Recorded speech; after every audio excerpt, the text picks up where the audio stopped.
Now it's time for more of Southern California's sports fishing voice. Let's talk hookup. Get ready for more of the best fishing information and the hottest tips on improving your angling skills. Let's Talk Hookup is sponsored in part by Ford, the official truck of Let's Talk Hookup.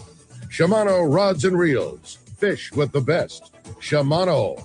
And now, Southern California's sports fishing voice, the hosts of Let's Talk Hookup, Pete Gray, Rock Cod Rick Mexa, and Corey Sandin. Welcome back. Hour number 2. Let's Talk Hookup coming your way on the Let's Talk Hookup app, as well as Facebook and YouTube Live. Having a lot of fun this morning, Pete. Yeah, we are. And I'm Pete and Rick, and also Wayne is here. We have 3 of the 4 co-hosts here of Let's Talk Hookup to start the year. We're missing Corey, but great to have Wayne. It's been a while since Wayne's been in here. And we have a great guest, Matt Shanley from Department of Fish and Wildlife, and he is the head of the CalTIP program. We're talking about CalTIP, which is California's Turn-In Poachers and Polluters, and it's super fun. A lot of great questions from texters, and keep them coming. Keep those texts coming. Yeah, we had a lot of fun phone calls the first hour, and now now it's all about your text. If you want to send in a text to the show, that's only available through the Let's Talk Hookup app, which again is a free download. It's easy to find. It's easy to listen to the show. Honestly, the Let's Talk Hookup app is the best way to consume Let's Talk Hookup. It's always a direct source, and if you don't catch the show, if you had a hot tip from the guys from CalTIP from Matt, you can re-listen to any show, or if you missed last week's fun, you can listen on demand with the show archives, and it's the only way to text in your questions. Also, when you text your question, make sure you include your contact info. Just a name and a phone number is all we need, just in case you win that killer prize at the end of the show today. And we mentioned it in the first hour. One lucky caller or texter today is going to win a full day trip on board the Mission Belle out of Point Loma Sport Fishing. Just an awesome prize, and a big thanks to our friend Captain Cameron and everybody at Point Loma Sport Fishing for making that happen. A full day trip going fishing on that beautiful Mission Belle to one lucky caller or texter at the end of today's show. All right, fantastic. And time to find out what's biting out there. It is, man. Our fishdope.com reporter, the private motor buddy, Captain Mark Wish, is standing by today. That one's sponsored by Gamakatsu. Hey, they've got a lineup of fishing accessories that is just awesome. Now available, including fillet knives, everyday carry knives, those great G-boxes and bags to store your tackle, as well as the ceramic braid scissors and more, along with the very best in fresh and saltwater hooks available. You can see your local dealer or check gamakatsu.com for more information. We got him. Captain Mark Wish is standing by. Good morning, Mark. Morning, Ricky, Pete, Wayne, Matt. What a fun show today, you guys. I mean, something different, learning all this new stuff. And Matt, I got to tell you, see, I have a little tackle store in Huntington Beach, the world-famous Pacific Edge, and we sell a lot of fishing licenses. But I have never had a guy come in and ask for a lizard license. But I bet I do now. That's awesome. That was crazy hearing about that. Well, Happy New Year, everybody. And it's going to be interesting. It looks like 2026 is sure off to a soggy start here. A lot of rain, quite a bit of wind. But, the temperatures have been balmy. It's feeling tropical, It's been kind of neat. Yeah, it's just been awesome. And that's really been good for our water temperatures offshore. I just checked the buoys a little bit ago. The buoy off Pedro is the coolest one. It's 62. Everything else is 63 and 64. The buoy below Committee is 64. I imagine a guy could go out there and fight a kelp and probably catch a yellowtail somewhere. Yeah, I'll bet you could go out and post up on Cortez Bank and catch a bluefin. I about guarantee it. Yeah, probably a little choppy right at the moment. Yeah. When it straightens out. Maybe next week. Yeah, it's really that's warm for this time of year, but and I imagine that that's got a lot to do with all that bonita being around here. They like that warmer water.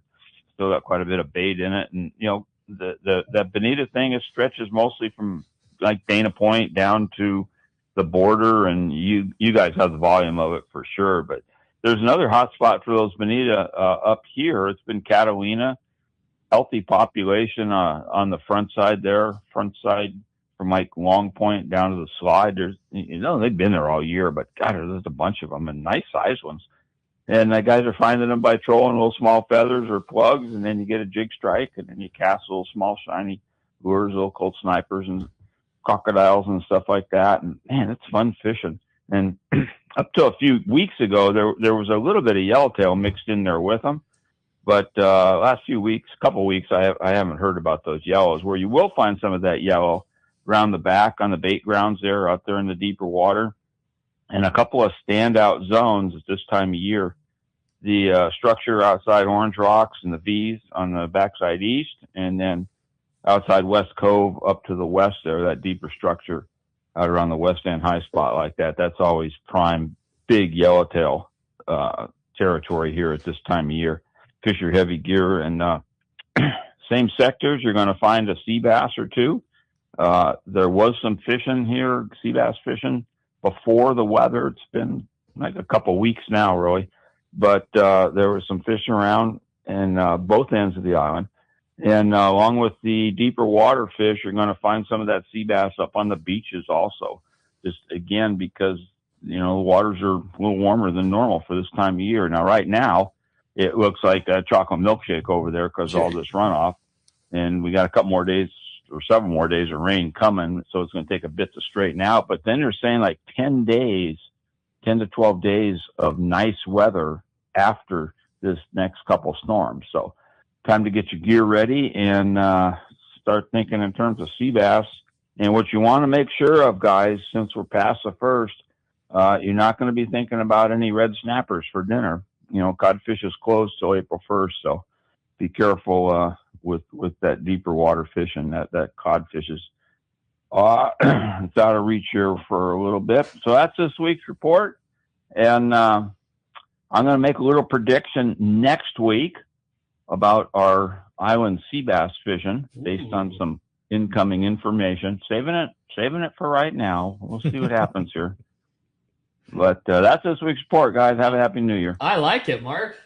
Well, it certainly sounds good. Lots of fishing to be had, and I like the call of a good stretch of weather in front of us. I like that. I can handle that. That's because I'll be out of town for a week of it too. So it's typical, right? I figure out why we were getting such good weather for so long, and it's right. You're going to be in another country. Yeah, that's right. Yeah. As it goes. Well, at fishdope.com, of course, is the source year-round, 365 days a year. Fishdope.com. Danny and the boys always have the information. $30 off a new membership to fishdope.com using the code Hookup Now, lowercase, no space. $30 off with Hookup Now as your code. Mark, how do we find you? Well, Pete, we're in Huntington Beach. We're on the corner of Bolsa Chica and Edinger. Phone number at the store is 714-840-4262. The website with pictures of all the really cool stuff that we make is PacificEdgeTackle.com.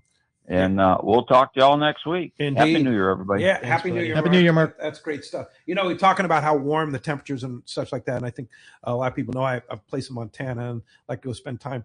Montana has been experiencing like the warmest weather ever. Their December average temperature in southwestern Montana this year was 30 degrees above normal. Wow. Whoa. Yeah, Really? 30 degrees. That's a lot. And it's not good because they have no snow, or very little snow, or no snow. That they're going to rely on places. And Southwest is Yellowstone territory. Yes, exactly. Yeah, Wow. and that's tough. That they need the water, they need the rain. So let's hope that things change here for them. Will these systems that just pass through us, are they going to make it out that way? They're a lot of them are kind of coming south. Okay. It's like that Pineapple Express thing. Huh. But we'll keep our fingers crossed. Nothing in the immediate future for some of the parts of that, but hopefully, of course, the worst of it always comes in February, March, April kind of thing. So, and it's also one of hopefully those, they get it. Yeah, right? It's one of those things that can stack up real fast too. Right. Right. Right. I didn't check, but I know they were claiming some pretty insane snow dumps in Tahoe and Mammoth. Yeah. From this Yeah. last one. No, Do you know if those areas Oh, got they what got they it. were? They got dumped. Hammered. Big time. Yeah. Yeah, absolutely hammered. That's all I'm saying. You never know. The right couple Yeah. of storms can come and just pack everything up Yeah. nice and quick too. So But it shows you how things hope it change. happens. But even Yeah. their storms, right, were pretty warm, right? I mean, there was a lot of, fortunately, at the higher elevations they got, but down lower elevations, it was pretty warm there too. So, yeah, the warm is good for us, but not so good in other places. The warm so. plus the water, because it's filling up all of our reservoirs right now. I check those all the time, watching our levels, because that's how we manage our drought, right? Yeah. It's through those water levels. And they're all filling up. All the big lakes or our reservoirs are filling up right now. And if you go, like I just drove up and back from Sacramento up the Central Valley there, and it's green. I mean, completely green. You don't never see that. It's always brown. Yeah. It is amazing how much water is dumped into the Central Valley, and that's good for the crops. Did you guys get some rain out in Blythe? We did, and I was up in San Francisco for Christmas and drove down through the Central Valley, and it was green. It was awesome. Amazingly green. I was looking for waterfowl, and I didn't see as many waterfowl flying through the Central Valley as I wanted to. Because it's too warm, right? But I hear they're up there. Oh, they're hiding. There's cover. Yeah. Well, I had a fun text come through, and it says, "Good morning to Matt. I'm a huge abalone fan, and I'm so happy about CalTIP. I know that they have stopped several abalone poachers in our area, and I really appreciate everything you guys do to protect that resource. My question is, do you personally feel we might ever see an open abalone season again in Southern California? Thanks again for all your hard work." I'm optimistic. Of course we will. I'm a big fan. I think all the work of all this conservation work everyone is doing, it's easy to be optimistic, and the department and private biologists with their own affiliations, everyone's working to make that happen again. And it may be, will it be in the next 10 years? Maybe not. Will it be in 20 years or a couple generations down the road? Possibly. Yeah. We just went through it at the Fish and Game Commission, where the red abalone, which was the last one to shut down, we keep trying to open up a de minimis fishing area up in Northern California, because on our side, on the recreational side, we believe that there's enough rebuild on that they can do a small harvest up there. Unfortunately, they didn't agree with us, and they kicked the can down the road for another 10 years of closure for the red abalone throughout the state. But anything can change over time, and we can always revisit it as we see growth. Yeah. So, like you say, going to have to wait 10 years, but or we can try to petition to have it reopened over time. We just got to find the right data to prove that it's been rebuilt.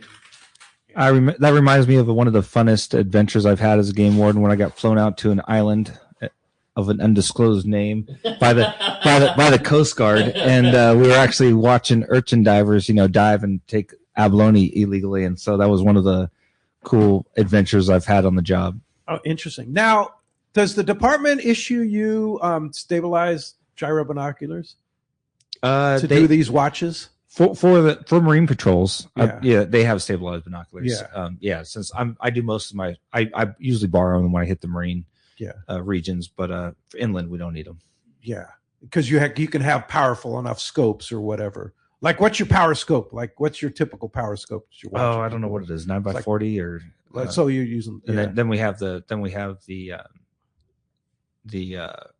spotting scope as well. Yeah, that can zoom in really well. Yeah. Vortex or Swarovskis or whatever. Okay. So you're seeing people, and they have no idea that you're watching them. Oh yeah. Well, people could be 50 feet away and not have no idea. Yeah. So yeah, it's always like, if you're working at inland lake, if I'm contacting someone, I'm looking at everyone else down the shoreline. Yeah. And you develop your skills over the 27 years of being able to catch poachers, observation skills and interview skills and all that. It's been amazing, and that becomes the funnest part of the job. I'm sure a lifetime career of it. Somebody that's probably doing the wrong thing probably stands out like a sore thumb. You know what I mean? Like, just in talking to somebody, like mannerisms and everything else, like you've seen all of it enough to, I'm sure that when you can, I don't know the right way to say, you can cut through the BS real fast, I'm sure. Yeah, the unnatural. That's what's fun about having time on now with the trainee, and then seeing someone who's doing something completely wrong, try to talk his way out of it, talking to your trainee, and then just reading through it all and then say, hey, let me handle this one. Let's cut to the chase here. Yeah. That's funny. Have you ever, you're dealing with people with firearms when you're hunting, right?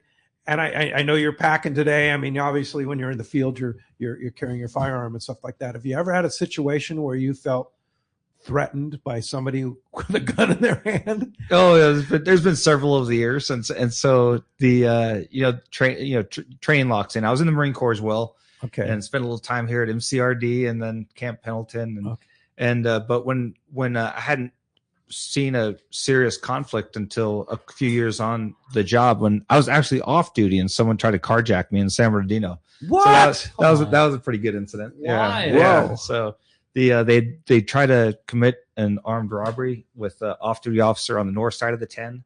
And I had just come from a soccer game from Loma Linda on the south side of the 10. So I was at a Baker's drive-through. And then, I saw a commotion going on behind me, came up alongside my driver's side door, put a gun to my head and says, "Get out of your vehicle." So then a highway patrol officer, the same highway patrol officer who pulled me over for going 83 on a 65 on the way to my soccer game is now parked perpendicular behind me in the drive-through.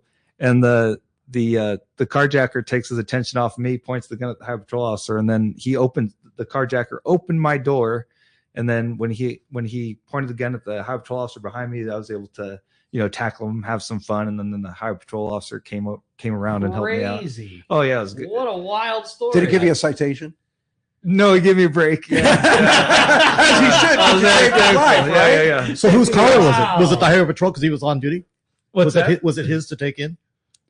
The person, the perp itself. Was that person under you to turn in, or was it the highway patrol?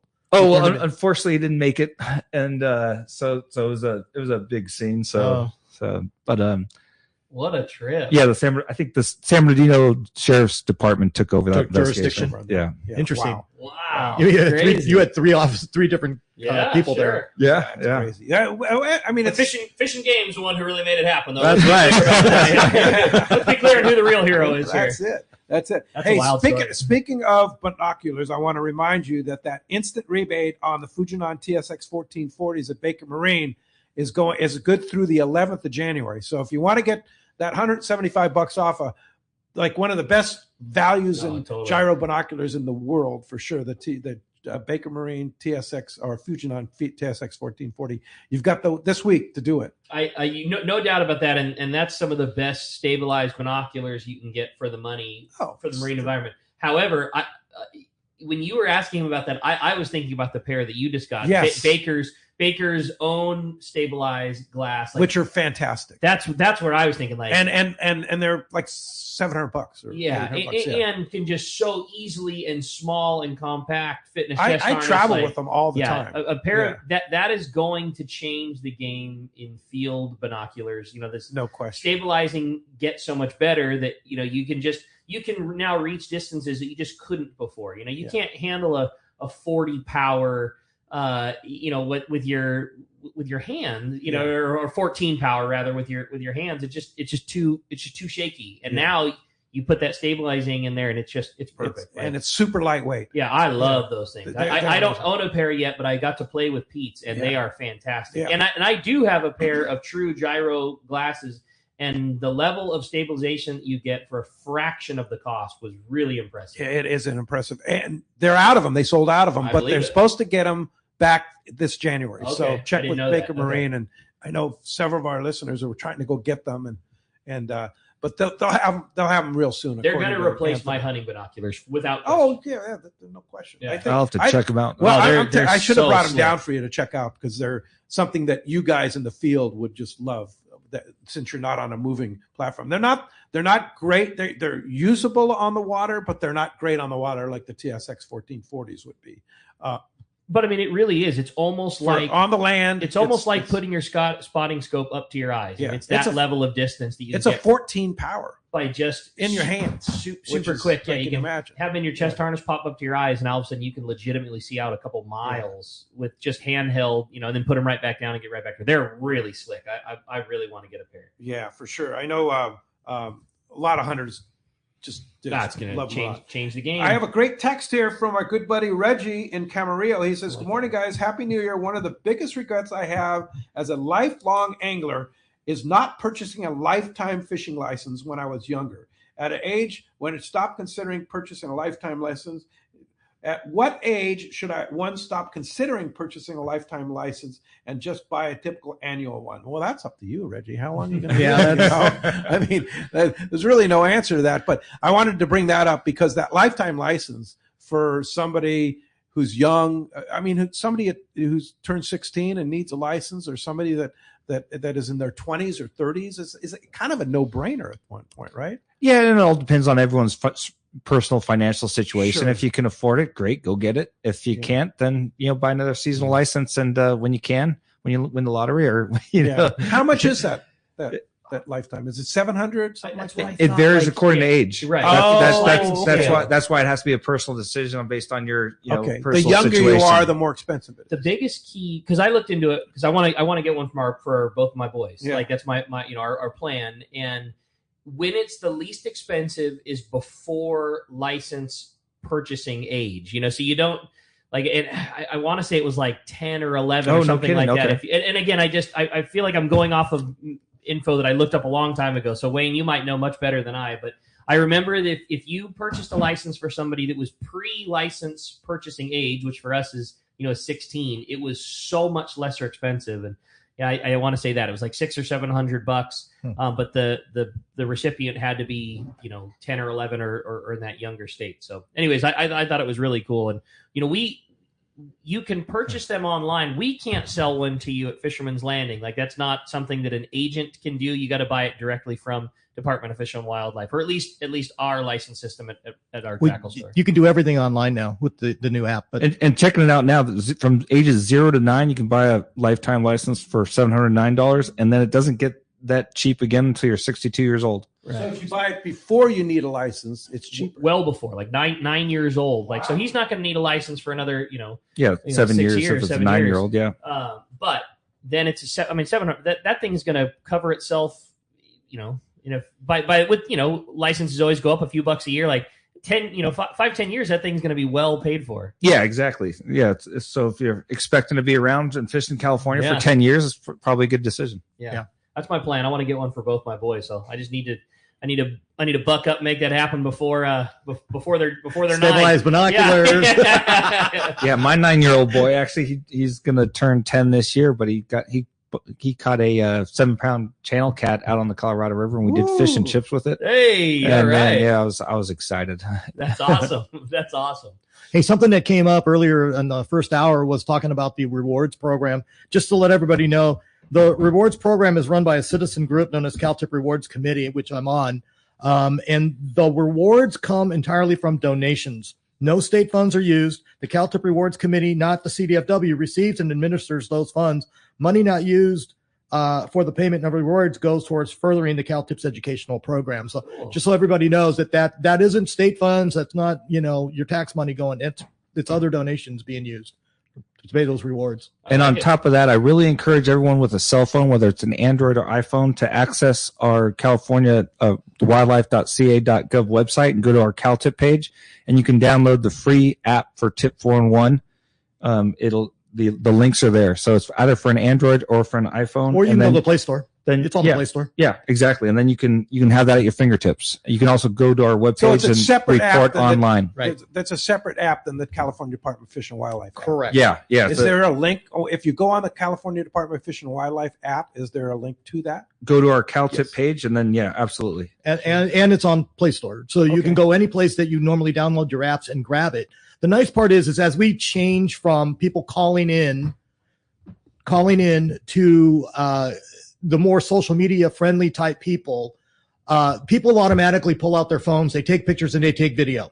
Those things are important to the officers and the DA because you're already documenting a case. You're helping to provide information and documentation. So as we go forward, and do not ever approach people on this stuff, right? It's all anonymous. You're just documenting and you're reporting it. So if you have the app, you take a video, you take a picture, and you just upload it and say, this is where I'm at, and boom, it's starting the case file. That's going to help everybody in the long run because now you're building that case before the warden can get there and start the process. I think that's a good thing for people to hear too. And you touched on it earlier, Matt, was that it's ultra anonymous. Like not only is the person reporting kept anonymous, like you don't even have that person's information. Yes, it's encrypted. So when I get the information like through the Tip 4-in-1 app, in order for me to identify that person, I have to say, hey, a wildlife officer would like to contact you. Would you like to provide your phone number in addition to just communicating anonymously through the texting? Right. So you couldn't even call that guy who sent a text. You got to go back through the app and say, hey, if you want to pursue this further, we'd like to continue to investigate. If you're comfortable with it, exactly. I'll contact you. Yeah. And then if the case turns out to be a great case and the warden says, hey, I'd really like to, see if we can get that reporting party a reward, then I will go back through the app. Hey, we're interested in giving you a reward. Awesome. Will you please provide your information? And I've never had someone say no, because we've always kept their information anonymous. It's very important for us to protect that. Yeah. And then, usually they become a return, customer with regard to reporting crimes. That's funny. Yeah. That's cool. Well, I had a fun text come through. It says, "Good morning, guys. Curious how common it is for the Department of Fish and Wildlife to intermingle, let's say, fishing or be undercover on a party boat or out in the field to investigate specific illegal activity." That's from Mike and Rosemead.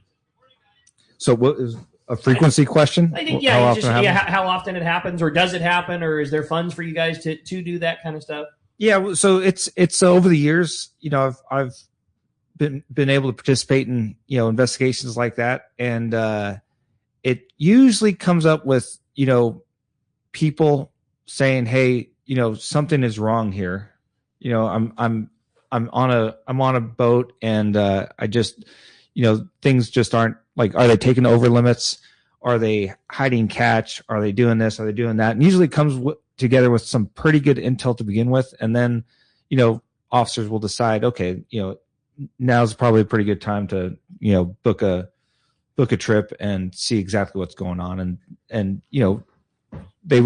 officers rely on their own observations, when it comes down to that. They get a report and then they go investigate.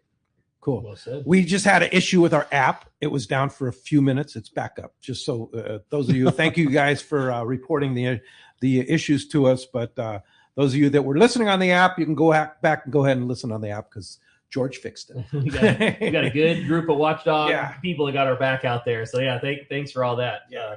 Well, I wanted to throw one more out. So, good morning. This was an interesting one, I thought. This is Dave from Marina Del Rey Anglers. He said, "We were fishing the Malibu area, and there was a lobster boat pulling his lobster traps.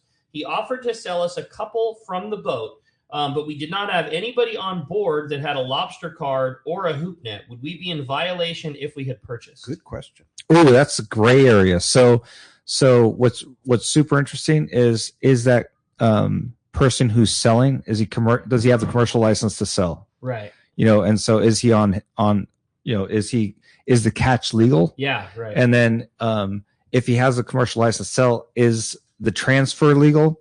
And then if for some reason everything is legal up to a certain point, then it's a matter of, okay, if a game warden walks up to you now, do you have a receipt? Have you videotaped the legal transaction? Because there's going to be a lot of questions involved. That's a good question. So if you do, that's a good example. Because if you do that, because I believe it's legal for them to sell lobsters, like a commercial guy that has a commercial license, legal to sell that to an individual. Commercial sales license. Yeah. Like he could be completely legal in doing what he was doing, but then it's up to you to now. And these local Marine officers, they know more the intricacies of the law. Sure, of course. And so I may be overlooking something real obvious to them and saying, "No, you can't do that because there's this." But I think that the idea of videotaping the exchange with the commercial guy is documentation. It's documentation. You're documenting that you're handing the guy some money, you're purchasing him, you're not actually fishing that you didn't catch it on a rod and reel, which is illegal. Yes, like if you're at an inland lake, right, and you're within your legal trout limit and you want to give a fish away, then the person, without a fish, he may without a fishing rod, is in possession of a fish. Yeah, right. And so now, how did you obtain that fish? Was it legally caught, legally transferred? Did you pay for it? It's just a lot of gray. Lot of gray area. That brings up another. So, okay, you're on the Inland Lake, you're fishing for trout, and a guy is watching you, and it's like, "Wow, good job on the trout. Here, you want one? Take one home for dinner." Is that illegal? Specific details are very, very important. Yeah. So if a person is legally catching fish, has not caught their over limit, can they give fish that they have legally caught away? And the answer is yes. Now does the person who they're giving it to, do they have a means of take in their possession? Like, do they have a fishing rod, and were they fishing, and now they're in possession of a legal means to take and a fish? That's prima facie evidence that they caught that fish.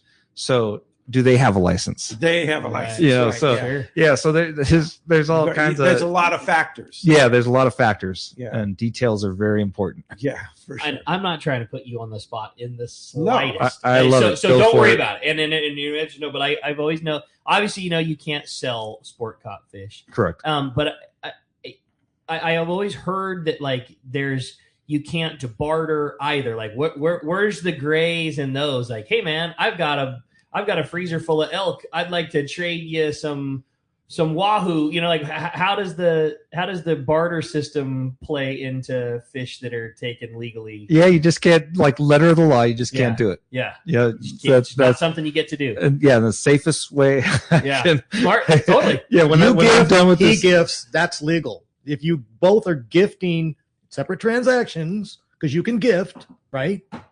I'll Shake your head. Now we're getting the gray area. Leave it to Wayne. Bartering is downloading the key. the app and turning Wayne into right now. You can gift. Yeah. You can gift. You can't sell. You can't barter. But we're allowed to gift. So if you ever, he's right next to you, get him. Yeah. So don't use the term barter in front of the fish. Yeah, exactly. It's a gift. Yeah. So I have a great text here from Mike and Rosemead. A lot of interesting texts, and thanks guys for bringing them through, and appreciate that very much. Good morning. How common is it for the DFW to intermingle, let's say, go fishing as an undercover officer on a party boat out in the field and investigate a specific illegal activity? I think you were dealing with the app. Okay, that was the app. Yeah. Okay, you already covered that. Yeah, so when the demand is there, we try to make it happen. Yeah. But everyone should assume there's an undercover game warden on every boat you fish on. Absolutely. Yeah. Try to do the right thing when no one's looking. Yeah. And that would be anywhere. They could be anywhere, in any place. And I've heard some wild stories about, like up in Alaska. Yeah, that's what I was thinking. Some also. amazing stories about Fish and Wildlife officers in Alaska booking trips to a lodge and having a great time fishing with these guys, and then at the end, like, hey, guess what? Yeah, we're over limits, and there was some, and it's on you. Yeah, there was some not so good activities that those particular people were doing. Like, oh, you're really not supposed to, but don't worry about it, man. We'll slide this one in for you. And then at the end of said trip, they just said, all right, well, we got some bad news, boys. All those rules that you turned your nose up at. Well, here's our badge. Like, that's it. Right. And I love watching reruns of Wild Justice. Totally. Totally. Especially knowing all those guys. Yeah. We're a small agency, and we train together or do details together, and we know each other throughout the state, and it's a big family. And so it's fun seeing your friends go out there. So you may have covered this while I was dealing with the app issue. How many of those investigative reports come from CalTIP? Like would CalTIP intermingle with that?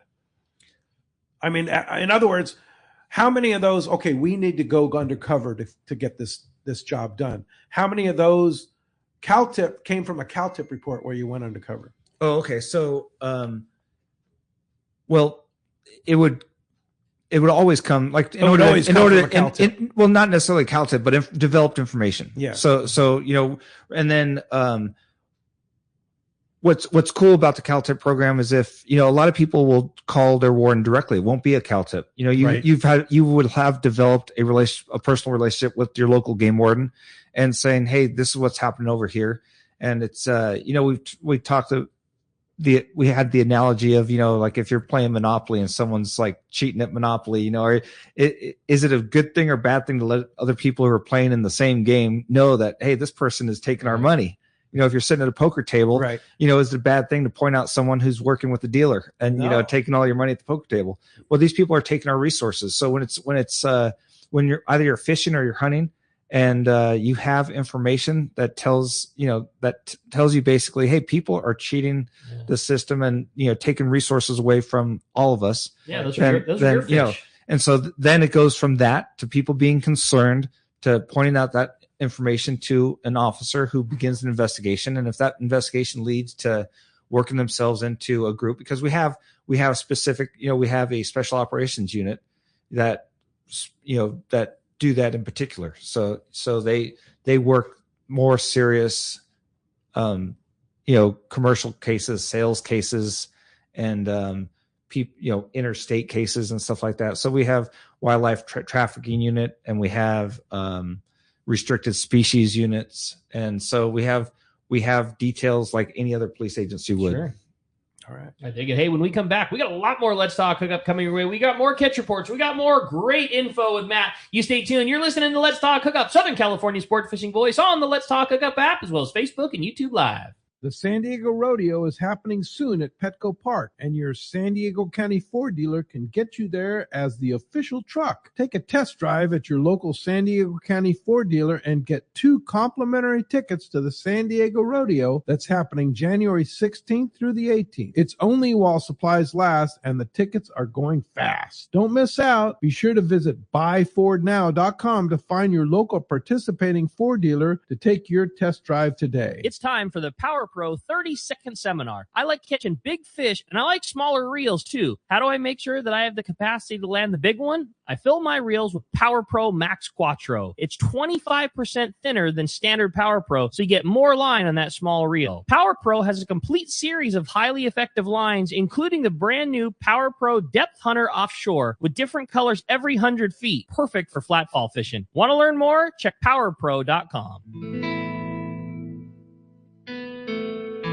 Time to talk about great gear from Shimano. And Bonita, what are you going to take out there? Tranks 400. Tranks 400. Tranks 400, I like it. or, I hate saying this, Saragossa, like 6,000 spinning reel, something like that. You got a new angler. We've been talking about getting people into doing this Bonita thing that haven't done it before. Take a nice saltwater spinning reel, maybe a bait runner, 4,000 or 6,000, something like that. You cast a Colt Sniper a mile, put it in a kid's hands, have them turn the handle, one's going to climb on.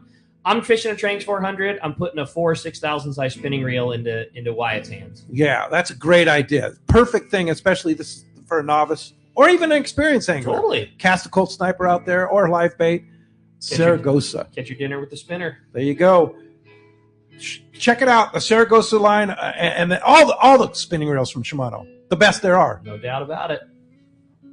This is Bill Varney with the 2026 CCA Sport Fishing Calendar, and I'd like to thank our advertisers, sponsors, and customers for their support. The calendar provides much-needed funding and highlights CCA's fight to protect marine habitat and your right to fish. If you need a tight calendar to plan your fishing trips, you'll find them at most tackle shops, landings, and online at surffishtackle.com. Thank you again for joining, volunteering, and supporting CCA California.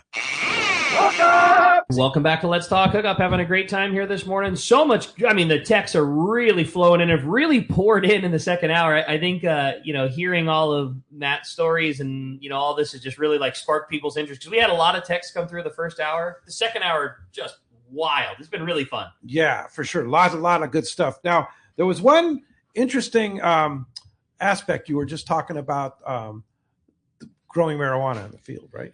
Yeah, so it was interesting for a couple of years when I was early on in maybe 2005, 2006. I was attached to the California Department of Justice and with the campaign against marijuana planting. And we'd fly into marijuana grows into the national forest and whatnot. And it blew my mind in the San, down here in Southern California near Banning and Beaumont, near the San Jacinto Mountains and the San Antonio Mountains, that up to 50% of the creeks had illegal marijuana grows on them. And the cleanup creeks. Yeah. They would pool up the creeks. They would put tarps in there and create pools, and then they would have their marijuana grows, and they'd have their black hoses that the water would, gravity feed, transfer the water through gravity to the grows, and thousands of plants at a time. And it blew my mind that over 50% had of these creeks in our national forest had either an old grow or a fresh grow or an active grow in it.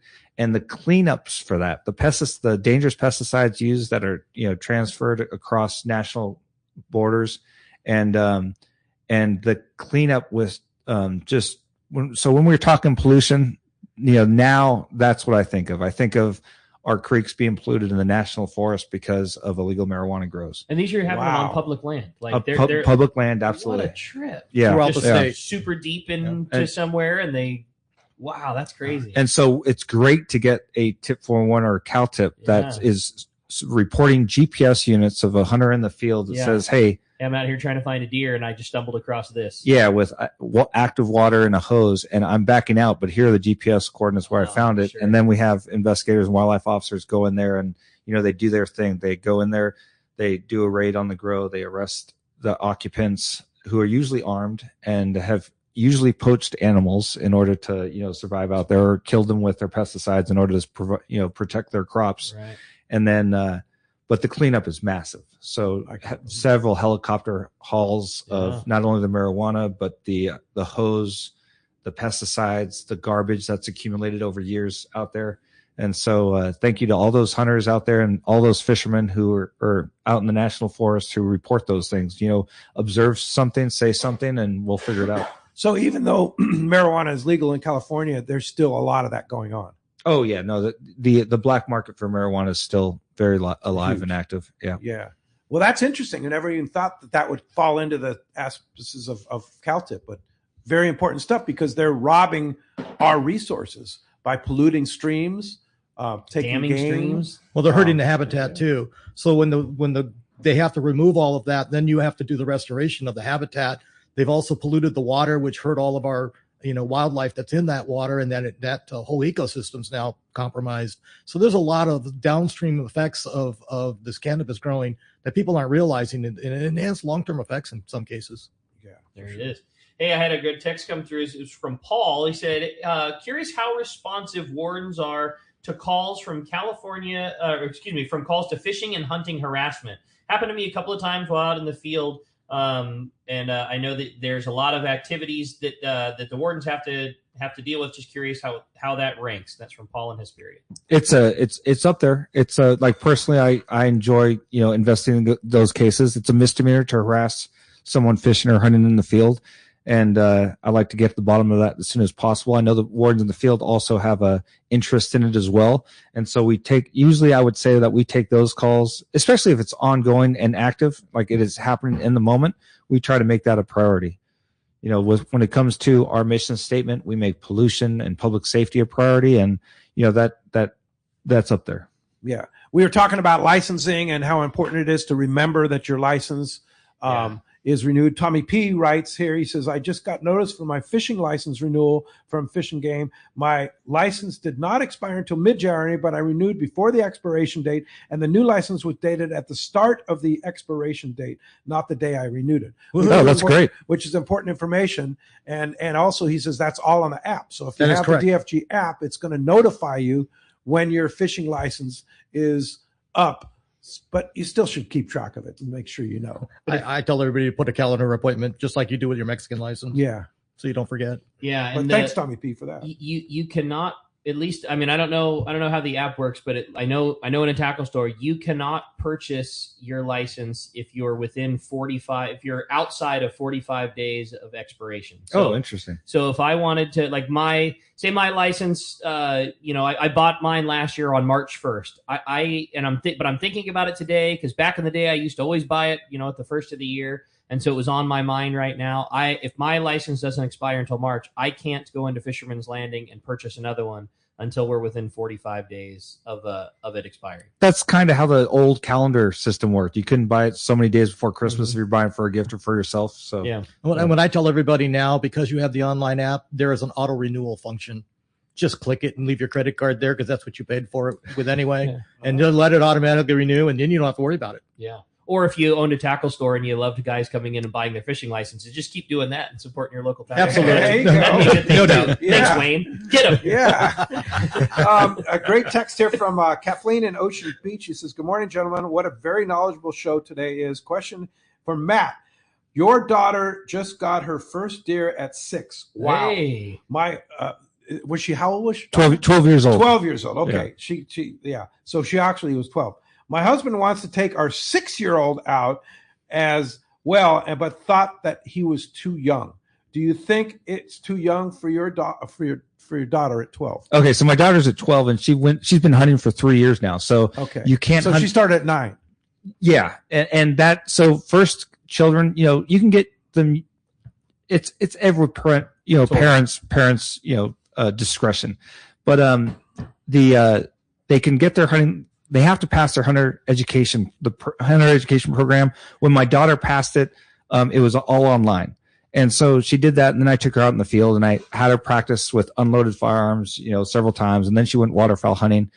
She participated in the Cibola Junior Waterfowl Hunt, and this last year she also participated in the Blythe or the Danny Robinson Junior Pheasant Hunt, and so then it was important. You can't hunt big game until you're 12, and so you cannot hunt big game until 12, right? But you can hunt waterfowl. Yeah, you can hunt waterfowl, and as soon as you get upland birds, upland game, and at any age, when you get your license, when you pass your license, and how old do you have to be to get your license? You can do it at any age, but usually a 9 or 10-year-old is at the correct age. So a 6-year-old, if the caller has a daughter or son at 6-year-old, then that's probably too young. Especially, you got to find a weapon that fits, or a firearm that fits them. So whether it's a small 410 or a small rifle, and that has a lot to do with it too. The hunter, the child's maturity and their size, shouldn't be a factor, but it is a factor. Yeah. With regard to their own safety. Yeah. What about coming along with dad? Is there any restrictions, anything like that, like participating in it? Mentorship is the best way to go. Even if you're an adult, you should go with someone who has experience hunting. A lot of time during COVID, a lot of the new adult hunters would go out and think they could handle it by themselves with no mentor. And it's really important, regardless what age you are, when you're going out ocean fishing or whether you're hunting inland, it's super important to have a mentor with a lot of experience and, feed off of them. That's great. Yeah. That's great info. And I will say this, the hunter education program that is required to get a hunting license is a really great program. Unlike the boater card of California, it's an actual safety. It's an actual safety thing, and you actually learn things that are important when you go out in the field. And so it's certainly encourage people to go take that course. And or at least most of the courses, it's hand-on, being performed by an expert in their trade. Like you're getting a little slice of that mentorship to get your license to do that. What's your feeling about taking that course online versus doing a live hunter safety course? If you have the mentorship available to you, that was fine. Like when my daughter took it online, she was very capable. She reads, she can write, she was able to understand the material presented to her in the hunter education manual, and then take the test. And I was impressed. And then I knew that I would be walking her through all the firearm safety, because every game warden is a hunter education instructor. And so when I started in Banning, I would have my garage full of 20 to 30 kids from the neighborhood, and they would all take their hunter education That's cool. class. And so then when I take them on junior waterfowl hunts, so the weekend after general waterfowl season is owners of duck clubs on the north end of the Salton Sea. I'm thinking of Dick Launders in particular was one of them. He made his property available for junior waterfowl hunts. And so the kids that I would teach in the class, I would take them out to the junior waterfowl hunts with their fathers, and they'd go amazingly get like limits of Drake mallards. Wow. You had good teachers. Yeah, for sure. I thought this was a fun one. This is a great show. My question for Matt, love all this information. Could you go over the rules on snagging fish? I've watched people snag fish both intentionally and completely unintentionally. Would like to know the rules. That's from DJ in San Diego. So by letter of the law, a fish has to voluntarily take the hook in its mouth. And so if they do not, if the hook is not in its mouth, then, if it catches their, gets them in the gills or gets them in the tail, then it's considered a foul hook. And so if it's a foul hook, when you bring it to the boat, or, basically you're required to release it because the fish didn't take it voluntarily in its mouth. So that's basically the definition. That's snagging. And then, of course, we're not getting into the huge treble hooks up on the American River that are used to intentionally snag salmon in order to illegally take those fish. Is that a CalTIP offense that should be reported when you see somebody that's obviously snagging? It's that would be used discretion. If I were to see that and I know it was done intentionally, I would say, hey, just to let you know, this is the fish has to voluntarily take it in its mouth. That's a foul hooked fish. You're supposed to return it. Maybe, if they seem like an amiable person, if they're approachable. Yes. And then of course, if you feel that they're doing it intentional, then yeah, absolutely. Yes. Text the tip for one line, or the online or the phone app, or you can, call the hotline. Okay. So here's another interesting question here. Robert from Canyon Country he says, take a picture of your fishing license in case you don't have Wi-Fi on the water. So in other words, your fishing license is on the app, but is that, if somebody shows you a photo of their fishing license, is that good enough? We can follow up on it. Of course, having that app available to you and being online is the way to do it. I tell everybody to refresh it, because then it'll be on there when you go offline. Yes. But you want to make sure that you do it before you leave. That's the best way to do it. Absolutely. Explain that one more time, Wayne. So what happens is on the app for the license, you can bring it up on your phone, and then it'll be there when you go offline. So that picture is there. Technically, you're not supposed to be able to show a picture of a license to an officer, but now with all the technology, they can take your number off of that picture and look you up. Got it. Exactly. Right? Yeah. I often think, so let's say we're out lobster fishing and we have a lobster report card. Is that sufficient? Because you have a fishing license if you have a lobster report card, but you probably would still need to show your fishing license too. Right. Yeah. You're required by law to have both. I can answer you why it wouldn't, because we've had plenty of people, guests from out of town, whatever the scenario might be, come lobster fishing for the night. And so I can issue them a one-day license, which then they can buy their lobster card and they can catch their lobsters and they fly back to Montana or wherever they go. Because a one-day license is regardless whether you're a resident or not. So in theory, you could have bought a one-day license, got your lobster card, and then months later not have a fishing license, go back out there, show that lobster card. That makes sense. Yeah, so I didn't think about that. So you still need to have both when you're out lobster fishing, for sure. Totally. Right. I had another fun one. It says, Matt, question for you. This is a great show, and thank you so much for taking the time to inform all of us anglers. We really appreciate everything you're doing. Can you tell me if you happen to know, how are Pismo clams doing? I've seen short clams being used as surf fishing bait. I've seen people ignore the laws of take and limits. I was curious if you could give me your thoughts on clams and clamming. Lieutenant Matt Gill is the lieutenant up there in San Luis Obispo, and those are when it is Pismo clam CalTIPing season. When they're calling, when they're reporting the people violating those laws and taking the clams up there, it is like off the charts. So those calls keep coming in, and those wardens keep busy. And so, so I can't tell you specifically what's going on with that situation right now. I don't think I've seen a Pismo clam CalTIP or tip 4-in-1 for at least a week now.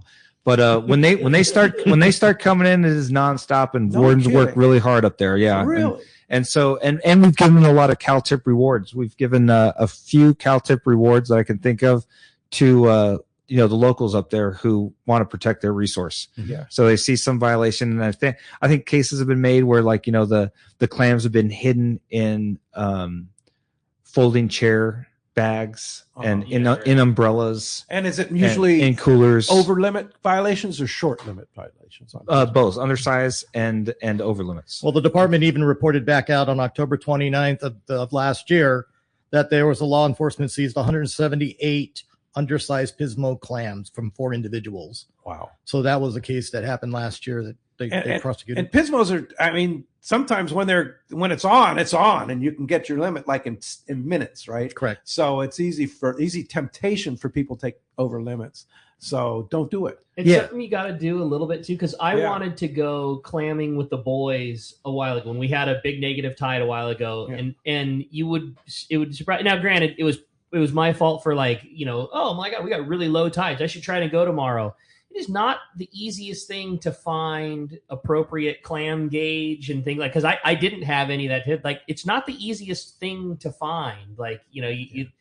I'm sure it does exist, but I'm in that business and know a bunch of my buds that all have tackle stores. Also, I called everybody. I couldn't find a clam gauge. So you have to have a clam gauge like a lobster gauge? You got to be able to measure legal size. Yeah. Some way to measure your Yeah. I mean, they sell it. I mean, I have now. You know what I mean? found them, Gotcha. ordered them, bought them, that kind of stuff. But yeah, you got to have the stuff to do it with. The appropriate equipment. And just to report like the important information. So where are the people located? Like what sometimes it's a pier they're next to, or what are they wearing?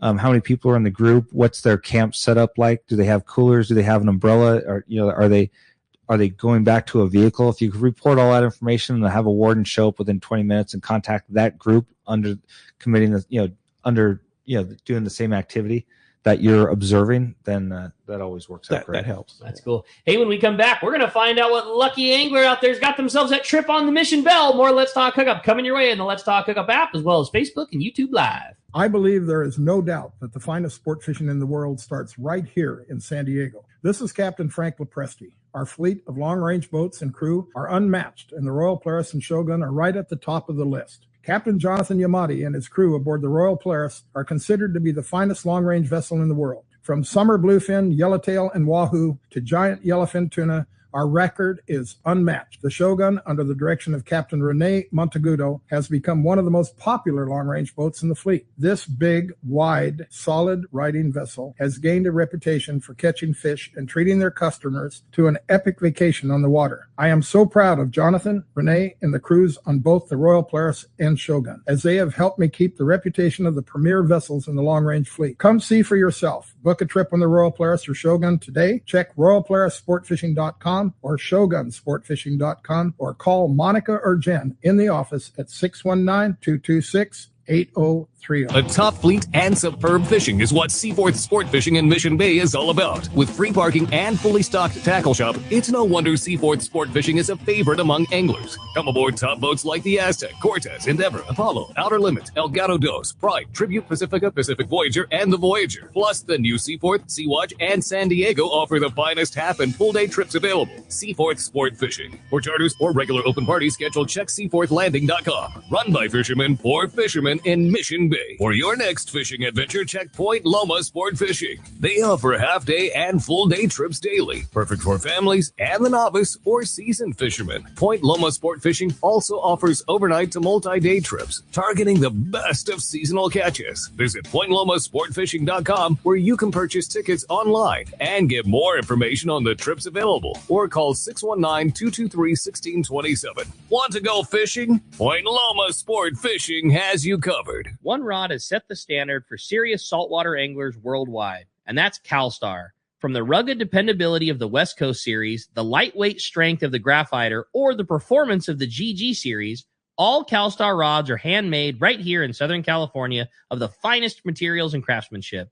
Check out the new CalStar models now available, as well as upgrades to the classic rods that you know and love. If you want your tackle to be state-of-the-art tools to get the job done right, it's CalStar at fine tackle dealers. Everyone has their go-to fishing spot. My spot is Kingfisher Charters in Sitka, Alaska. Rock Cod Rick here to say if you're looking for the ultimate Alaska experience and the best value in Alaska, it's Kingfisher Charters. Owner Seth Bone and his crew consistently deliver deluxe accommodations, the finest food, world-class fish processing, and top-of-the-line fishing experience. We've literally sent hundreds of our listeners to Kingfisher, and they all can't wait to go back. Most Alaska resorts make big promises, and they don't deliver, or they'll nickel and dime you to drive up the cost, but not Kingfisher.